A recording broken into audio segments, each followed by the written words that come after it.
I'm Jason Breach. I work for the Axminster Skills Centre. So part of the courses we do here, we use a number of accessories for the Axminster chuck. Part of those mean that I can diversify and I think about what we use the jaws for. One simple jaw, little spigot jaw. Traditionally this has really replaced the expanding pin chuck. So we quarter the jaws, you get 4, we can drill a hole, expand it into the top of the natural edge bowl. That's what everyone would assume we're going to use it for. Everything on this table that we've got in front of me has been used making those jaws to some degree or another. So obviously the natural edge bowl, a primary way of holding this. Salt and pepper mills, I can actually hold inside the tube once I've actually rough turned and drilled them. It's a quick way of mounting my salt and pepper mills back on the lathe to turn them. Things like the lace bobbin, I can hold that small little section piece of wood, gives me a lot more clearance for shaver. Things like the stalks, similar aspect. The chopsticks for the Chinese bowl, again, using that small diameter, we want a way of holding it but safely, cleanly, make it easy. Last little thing, things like the napkin rings, we can show you how we can actually exploit the aspect of that jaw, give us that project. The last thing, which really is why I want to talk to you about, is the pens. Pen drilling, how do we do it? A lot of companies are coming out with different jaws to draw their pen blanks with. We've had a set for years, we just haven't exploited that aspect maybe as much as we could. But instead of giving you 2 jaws which will do one job, I want to give you 4 jaws and a complete chucking range which basically will do everything on that table, not just drill pen blanks. So with the spigot jaws out of their box, you can see the 4 quarters. They're numbered 1 to 4, so it makes it simple.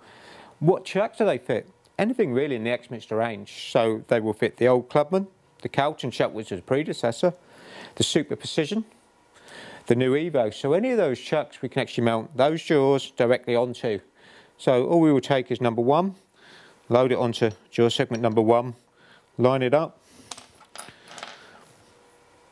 get our 2 little bolts and the Allen key supplied in the box. We do each jaw up. Don't do them up over tight when you start, because you can bring the 4 jaws together on the chuck, pinch them together and then just set them up. So 2, 3, round to number 4. Okay, so once we've got the 4 on there, we can then take them to the lathe, set them up, put them on the lathe, fully tighten them. Okay, with the chuck now mounted on the lathe, we need to pinch those jaws together to get them to totally central. So all I'm going to do, turn the chuck key, tighten them down. Where the jaws are still finger loose, I just tighten up the screws, I just work round them. This means everything in the centre of those jaws meets nicely. We've got them nice close, so that's done them up nice and firm. Work round all 4, double check them. Once done, we're ready to go, we can start to use them. Okay, so we're going to start to look at a few of those little projects where we can use the spigot jaws. So something as simple as drilling pen blanks. Now, as I said earlier, lots of manufacturers have got jaws where they're just giving you 2 jaws. We want to give you all 4 so you can use this to hold central. It's more balanced, it's stronger, it's more safety. That's the critical thing. I want things to work out better for you. So we take our pen or the blank, we can load this, goes into the jaws, we just gently tighten that up. So we can grip square, round, we can go up right up to an inch size. So from there we can bring the tailstock in, we lock that off, we start the lathe, nice slow speed. So I guide the drill up, gently come up, you can see my left hand holding the drill chuck, we go in, we start to drill. Don't want too much speed, it will help keep the noise down. This all works on how much lump the barrel's got on the tailstock.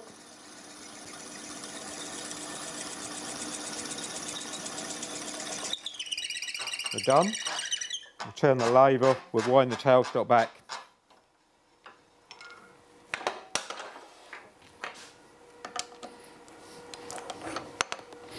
One clean hole all the way up through. Other shapes, we said we can do round. Bigger sizes, this is inch diameter, so we can come right up, still gripping the centre there. Squares with plastics, we can drill those. That will go in, nice and secure.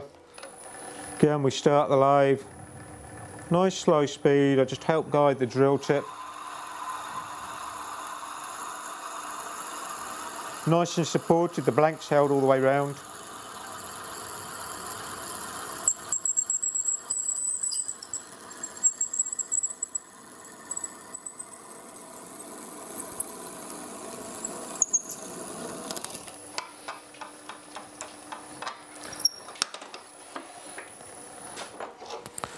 So we're nicely through there. We'll remove the drill chuck. Our pen blank. Next important things on these jaws. Got a lot of grip. Our pen blanks we've got here, 70mm long. We can hold 65mm easily in the jaws. We can obviously come out a little bit more. So that was using the pens. Go to the other end of the scale, you might want to do something very small. So a bit of wooden dowel. We can grip that central, close down onto it, so you can buy a dowel in long lengths, feed it through the headstock. We can hold this, we could turn our shout, we could bring a tailstock centre in. Things like stalks for the fruit.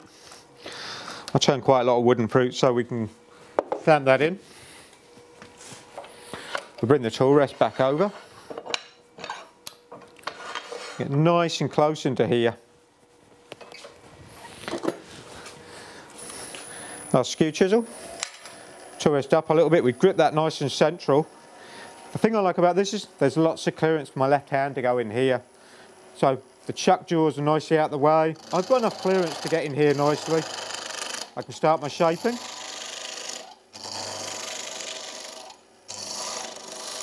So with my stalks, I feed them through the headstock. I'll do a batch of 40, 50, just using the offcuts.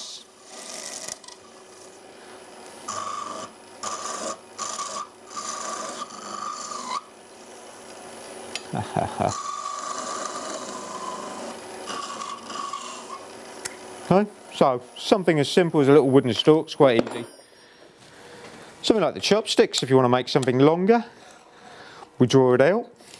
We'd need to come and support the tailstock end, so something like a ring centre, we'll grip that nicely. We've got that nice long length supported now, gripped evenly, closes down central so it supports all of that.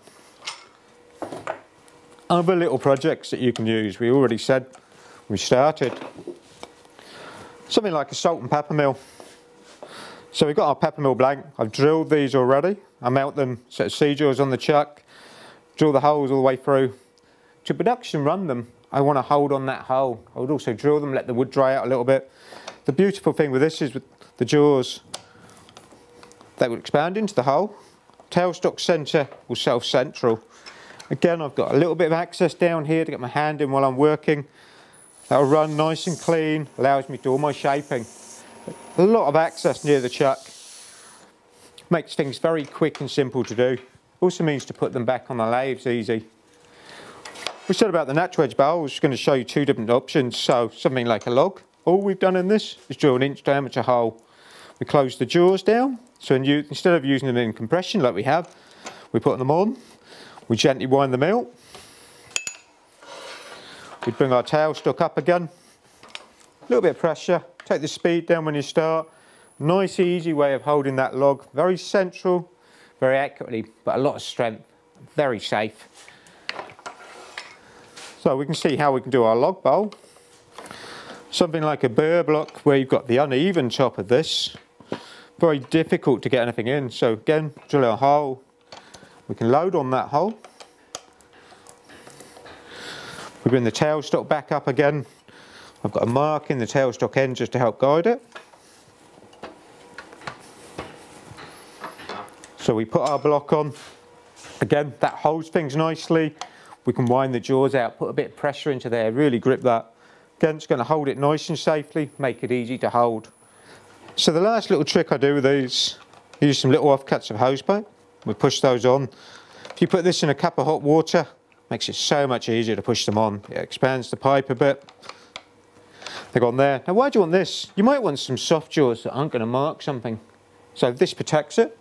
So we can expand out onto. That will grip that nicely. We can shape that, sand it, repolish it. You might have something small that you've already turned and you need to put back into the chuck, but you're worried about it marking it. This will grip it nicely, hold it, at least we can put it back on without marking it. We haven't got the risk of the jaws marking the centre. So quite a versatile little set of jaws. Okay, so we've got our spigot jaws. You can start to see how versatile they are. It's not just a case of they would do that natural edge bowl with your hole. We can do that, that's easy. Try and think about what else you could use them for. So napkin rings, lace bobbin, your natural edge bowls, your salt and pepper mills, your pen blanks. To drill pen blanks is a real mystery with some people. It's a safe and easy way of doing it. Okay, so you can start to see how versatile that little set of jaws are. One set of jaws, how a range of tasks.